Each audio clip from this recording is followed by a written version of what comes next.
Untuk pertama kali dalam 5.000 tahun, petani ditagih untuk menggunakan air Sungai Kuning.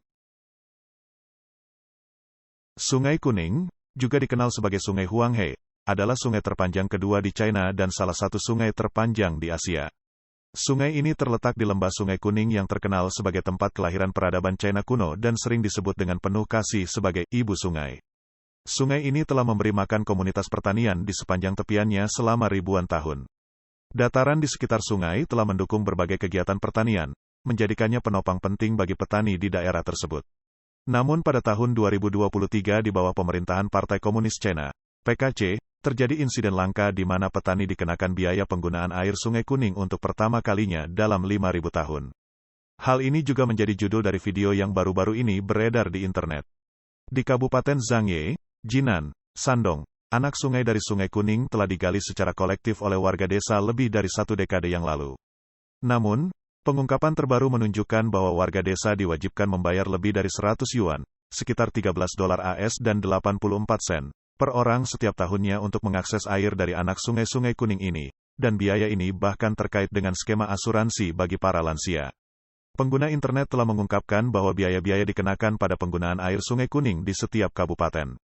Namun, akibat kekeringan yang sedang berlangsung, aktivitas pertanian terkena dampak yang serius, dan Sungai Kuning tetap tidak dibuka airnya.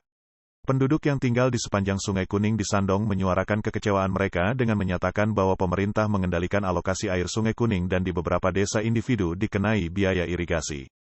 Sejak musim dingin sebelumnya, Shandong telah berjuang dengan kekeringan yang parah, mendorong para petani setempat untuk mengandalkan langkah-langkah mandiri. Qi, seorang warga desa dari Shandong, mengatakan, bukankah air Sungai Kuning adalah alami?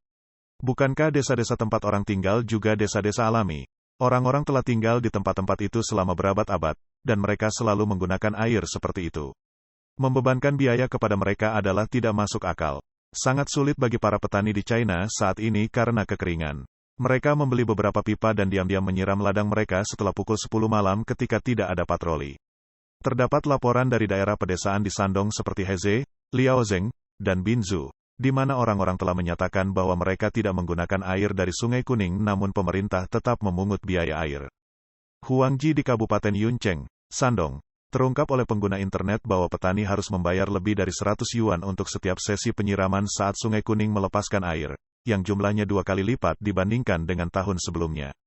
Fu, seorang warga desa dari Shandong, mengatakan bahwa kekurangan pangan di China disebabkan oleh petani yang tidak mendapatkan penghasilan dari bertani. Ia sendiri memiliki lahan tetapi sudah tidak bertani selama bertahun-tahun. Informasi ini telah memicu diskusi di kalangan pengguna internet, di mana beberapa orang percaya bahwa ini adalah tanda kesulitan keuangan bagi pemerintah setempat. Selain itu, beberapa pengguna internet telah menyatakan bahwa setelah membayar 45 yuan, sekitar $6 AS dan 23 sen untuk tiket pelajar kunjungan ke Sungai Kuning, mereka tidak ingin datang lagi. Tahun lalu juga ada laporan bahwa dikenakan biaya untuk mengunjungi pantai Sungai Kuning dengan biaya 30 yuan, sekitar $4 AS dan 15 sen per orang.